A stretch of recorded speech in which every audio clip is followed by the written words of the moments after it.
Today story celeb আড্ডাতে। আজকে আমরা আছি টুডে স্টোরি স্টুডিওতে এবং সেখানে যে অ্যাক্ট্রেসকে আমরা পেয়েছি তিনি কিন্তু আমাদের টলিউড ইন্ডাস্ট্রিতে অনেক দিন ধরে আছেন এবং সবার মন জয় করে আছেন। সেই মানুষটি আর কেউ নন, অভিনেত্রী অনুরাধা মুখার্জি। অনুরাধা, কেমন আছো? তো আপাতত ভালো আছি, কিছুটা কাদা কিছুটা বৃষ্টি, এই পরিবেশে ঠিকই চলছে। অনুরাধা, তোমার যে 2011-12 নাগাদ তোমার জার্নিটা শুরু হয়েছিল সেটা যদি আমাদের দর্শকদের কিছুটা বলো। প্রথমে কলকাতা, তারপরে একদম সুদূর মুম্বাই, এবং এটাও আমরা শুনেছি যে কোনো সেট থেকে একদম সোজা মুম্বাই। তোমাকে গুপ্ত খবরগুলো কে দেয়? তুমি কি করে পেরেছো এটা আমি জানতে চাই। সাংবাদিকতা করি, কিছু কিছু খবর রাখতে হয়, আর অনুরাধা মুখার্জির এই খবরগুলো সত্যিই খবর। হ্যাঁ, মানে আমি কোন সেট থেকে পাঠিয়েছিলাম সেটা বলাটা খুব একটা বাঞ্ছনীয় হবে না, কিন্তু আমি আপাতত মনে করি আমি খুব প্রফেশনাল ওয়েতে কাজ করি। আর তখন অনেকটা ছোট ছিলাম, মানে আমার একটা কাজ, মানে সেটা আনফর্চুনেটলি রিলিজ হয়নি। সেটা হচ্ছে যিনি যার সিনেমা এখন থিয়েটারে চলছে, মানিক বাবুর মেঘ, বোধানদার সাথে আমার ফার্স্ট ন্যাশনাল টিভিসির একটা আমি চান্স পেয়েছিলাম একটা পার্টিকুলার ডিটারজেন্ট কোম্পানির। তো সেটা হওয়ার কথা ছিল রাজস্থান পুষ্করে। তো তখন আমি একটা টেলিভিশন শো করতাম এবং আমি বলেছিলাম যে আমার এরকম এরকম আছে কাজ। তো তারা বলেছিল হ্যাঁ, এবং তারা সত্যিই খুব ভালো, মানে হয়তো টেলিভিশনে এখন আমি কাজ করতে গিয়ে বুঝছি, তখন তো আরও চাপ ছিল টেলিকাস্টের। তো একটা মানে নির্দিষ্ট টাইমে আমাকে তারা ছাড়তে পারেনি, তখন আমি তাদেরকে না জানিয়ে নিজে আসানসোলে শ্যুট হচ্ছিল, সেখান থেকে আমি ট্রেন ধরে নিজে কলকাতায় আসি এবং কলকাতায় এসে বাড়ির থেকে তারপরে রাজস্থান চলে যাই। এই দুটো ঘটনা মনে রাখার মতো, যদি এটা সবাই জানেন, আমি জানি না তুমি কোথা থেকে জানলে। বম্বেতে গিয়ে তো ওই সময় একদম একা একটা মেয়ে, যার কোনো গডফাদার নেই। তো এই যে একটা চ্যালেঞ্জ, সত্যি এটা বড় চ্যালেঞ্জ। এটা নেওয়ার সময় তোমার মনে হলো না যে এটা আমি কি ঠিক করছি?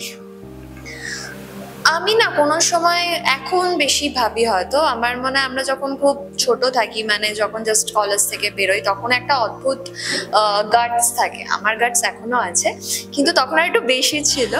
আমি একটা জায়গায় বেশিক্ষণ স্থির থাকতে পারি না, তো 2000 খুব বোর হয়ে যায়। তো 2014-তে আমি ঠিক করি যে আমি খুব লিমিটেশনে সবকিছু হচ্ছে, আমি এক্সপ্লোর করার জায়গা পাচ্ছি না। তো 2015-তে যখন আমি বম্বে যাই, তখন একেবারেই আউট অফ নোওয়্যার, মানে তখন আমি জানি না বম্বে সম্পর্কে কি করব, বা আমি সত্যি বম্বে থেকে কি কাজ করতে পারবো না। তো আমার মানে ডেস্টিনিতে ছিল হয়তো আমি বম্বেতে গিয়ে কাজ করব। সো বম্বেতে যাই এবং খুব অদ্ভুতভাবে আমার কোনো মারাঠি কানেকশন নেই, মানে এখন আমি কাজ করে লোকজনকে জানি, বাট একটা কলকাতা থেকে মেয়ে হঠাৎ করে বম্বেতে গেছে। উনি যিনি ডিরেক্ট করেছিলেন, উনি টেলিভিশন ডিরেক্ট করতেন, মানে ইন্দিরা কৃষ্ণন বলে একজন, অ্যানিমালে দেখবে একটা বিখ্যাত, অ্যানিমালে রশ্মিকার যিনি মা হয়েছেন ইন্দিরা কৃষ্ণন, তার হাজব্যান্ড হচ্ছে রাজেশ রণসিংহে।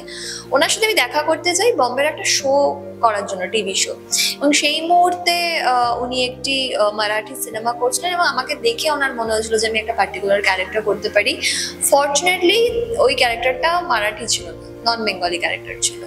সো ওইভাবে একটা জার্নি। আমি তখন কলকাতায় ফিরে আসি, তারপরে সবার অডিশন দিয়ে সামহাও তারপরে কাজ শুরু হয়ে যায় 2015-তে এসে।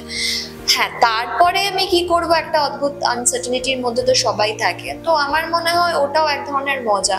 সেই মজাটা এখন গেলে আমি জানি না কতটা উপভোগ করতে পারবো, কারণ আমরা না একটা বাড়ির পরিবেশে একটা কমফর্টে খুব ইউজ টু হয়ে যাই। একবার আননোন শহরে গেলে সেটা একটু, মানে নিজে থাকা, নিজে রান্না করা, নিজে রেন্ট পে করা, পরের মাসে কিভাবে খরচা চলবে, এইটা একটা আনসার্টেনিটি তো থাকে। ভয় ঠিক ছিল না, তবে আমি বলবো যে এখন গেলে হয়তো আমি সেটা করতে পারবো না অতটা কমফর্ট লেভেল থেকে বেরিয়ে। তখন গিয়েছিলাম বলে বোধহয় করতে পেরেছিলাম।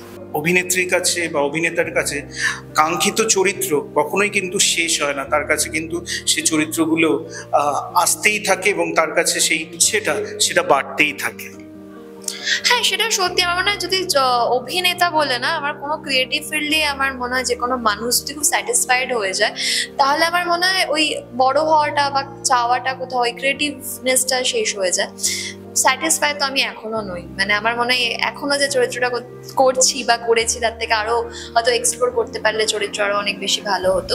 আমার একটা মজার জিনিস লেগেছে, সেটা হচ্ছে যে আমি কখনো যে মানে করব বলে অভিনয়টায় তো আসিনি, কিন্তু ফরচুনেটলি যে চরিত্রগুলো পেয়েছি আমি তো নিজেকেও এক্সপ্লোর করেছি। এবার হ্যাঁ, আমি চাই এর থেকে অনেক ধরনের আমি চরিত্র করি, সেটা কমেডি বলো বা সেটা আমি রিসেন্টলি বিদুলাদির একটা ভূতের ছবি করছি, যেটা এখন ডাবিং চলছে, পোস্টে আছে।